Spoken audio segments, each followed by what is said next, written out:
Hello दोस्तों, welcome है आपका हमारे यूट्यूब चैनल में। पेंशनर्स, फैमिली पेंशनर्स कर्मचारियों के लिए मैं आज की दिन भर की बहुत ही लेटेस्ट अपडेट्स लेकर आया हूँ, जैसे कि आप सामने देख पा रहे हैं। और अगर चैनल पर पहली बार आए तो चैनल को ज़रूर सब्सक्राइब करिएगा, क्योंकि आपके वेलफेयर से रिलेटेड हम सारी चीज़ें इस चैनल पर दिखाते हैं, चाहे वो कर्मचारी हों, चाहे वो पेंशनर्स हो या फिर फैमिली पेंशनर्स हो।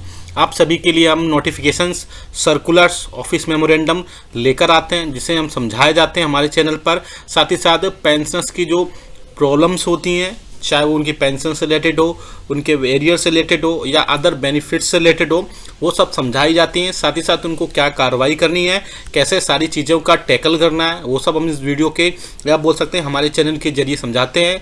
इसलिए अगर आप हमारे चैनल से जुड़ना चाहते हैं तो सिर्फ इतना करना है, ऐसी समस्याओं से ऐसी प्रॉब्लम को सॉल्व करने के लिए बस करना इतना है, फ्री में सब्सक्राइब करना है चैनल को, ब्लैक बटन के सब्सक्राइब को प्रेस करके। साथ ही साथ आपके पास हमारी वीडियोस के लेटेस्ट जो अपडेट्स हैं, जो लेटेस्ट इन्फॉर्मेशंस हैं वो पहुँचें, उसके लिए आपको बेल आइकन को यानी घंटे के निशान को ज़रूर प्रेस करना है, तभी आपके पास हमारी वीडियोस की लेटेस्ट नोटिफिकेशन आ पाती है और आप हमारी वीडियोस को इसी तरीके से आगे भी वॉच कर पाते हैं। पहली जो बड़ी खबर आ रही है वो बता दूं मैं, डीए और डीआर के मर्ज को लेकर आ रही है। जैसे कि आप सभी को पता है कि डीए और डीआर 50% पहुंच चुका है, उसके बाद मर्जिंग की खबर निकल कर आ रही है। साथ ही साथ एक कल पेंशनर्स ने पूछा था कि सर आप जो 8th पे कमीशन में एक्रोइड फार्मूला की बात कर रहे थे वो किससे रिलेटेड था, क्या है वो फॉर्मूला, किसके बेसिस पर वो काम करेगा, वो भी मैं इस वीडियो में बताऊंगा। लेटेस्ट जो बड़ी अपडेट आई है वो आपको, और भी कई सारे अपडेट है, आप सामने स्क्रीन पर भी देख पा रहे होंगे। हम सारी चीज़ों का डिटेल में बात करेंगे। और लास्ट जो आ रही है 18 मंथ्स के डी और डीआर को लेकर की बड़ा अपडेट निकल कर आया है। पेंशनर्स और एसोसिएशंस ने सरकार से रिक्वेस्ट कर रहे हैं, सरकार से बहुत सारी चीज़ें ऐड करवाई जा रही हैं। क्या उनका निकल कर आएगा आउटपुट, वो सारा इस वीडियो में हम चर्चा करेंगे और सारा इस वीडियो में जानने की पूरी कोशिश करेंगे, इसलिए बने रहिए हमारे चैनल पर। सबसे पहले बात कर लेते हैं डीए और डीआर की मर्जिंग की।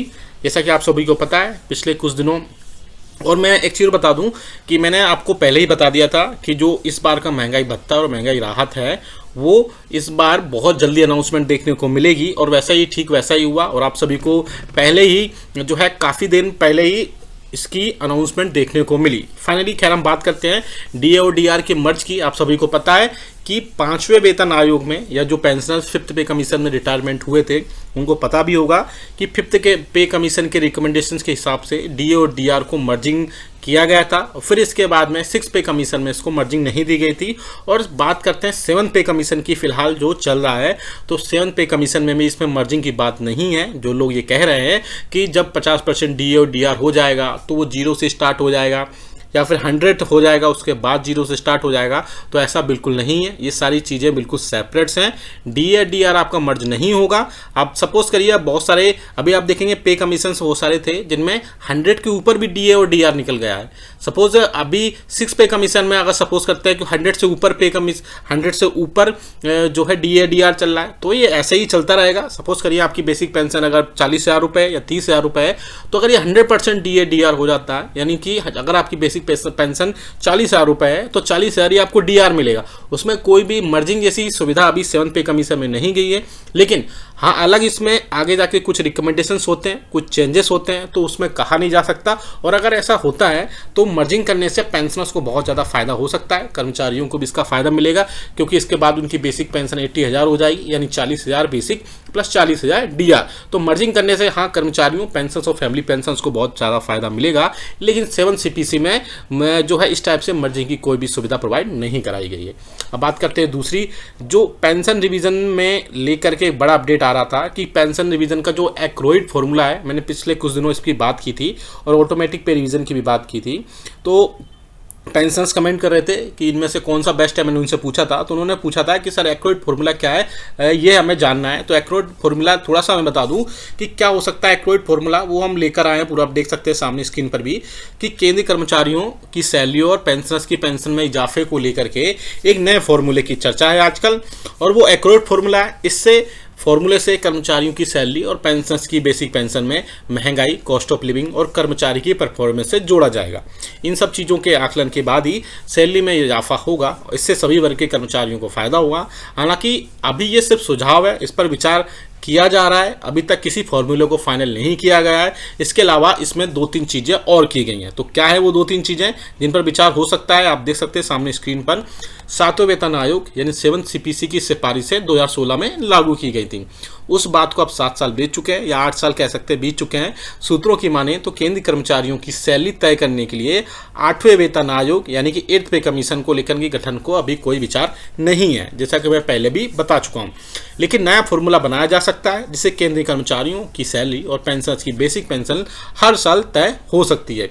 रेटिंग के आधार पर होगा पूरे साल का इंक्रीमेंट। ये भी देख सकते हैं कि क्या है एक्यूरेट फॉर्मूला। सूत्रों की माने तो सरकार केंद्र सरकार के कर्मचारियों और पेंशन भोगियों की वेतन, पेंशन, भत्ते और पेंशन को रिवाइज करने के लिए 8वें वेतन आयोग यानी 8th पे कमीशन से अलग कुछ और सोच सकती है।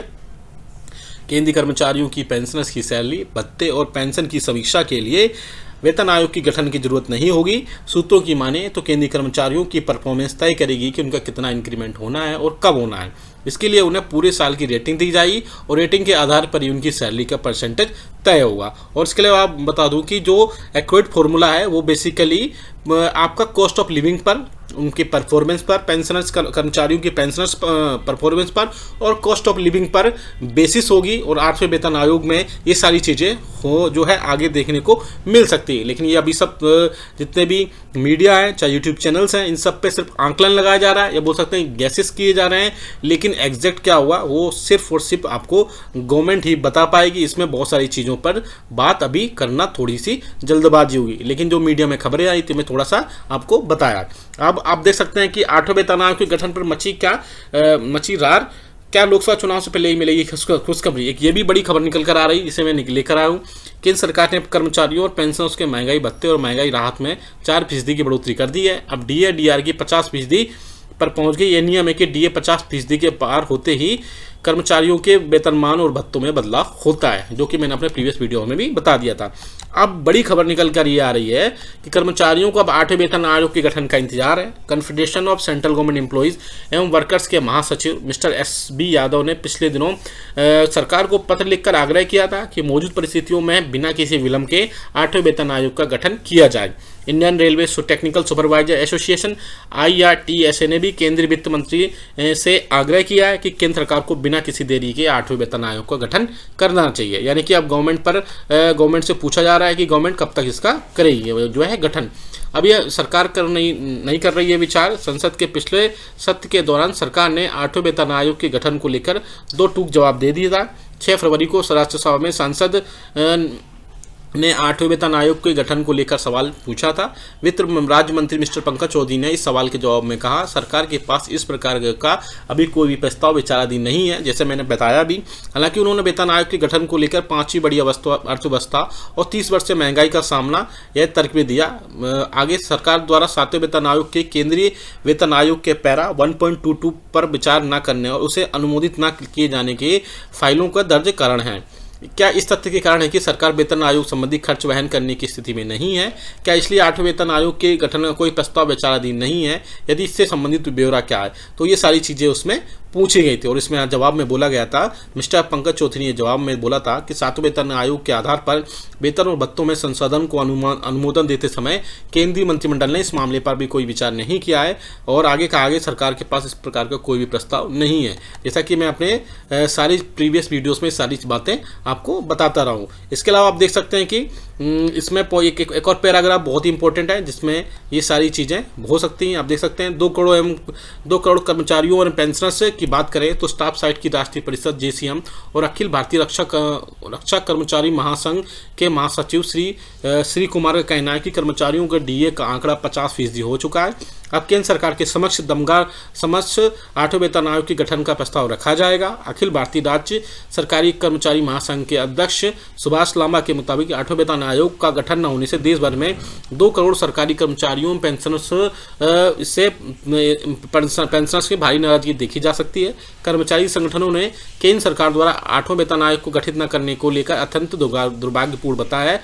भारत पेंशनर समाज ने भी 8वें वेतन आयोग की गठन की मांग उठाई है। तो आप देख सकते हैं कि अलग अलग पेंशनर्स और यूनियंस हैं वो लगातार सरकार से इसके रिगार्डिंग बातचीत कर रहे हैं और सरकार को इससे पहले भी कर्मचारियों और पेंशनर्स को लेकर के कई सारे इसमें इश्यूज हैं, कोई सारे मुद्दे जो हैं वो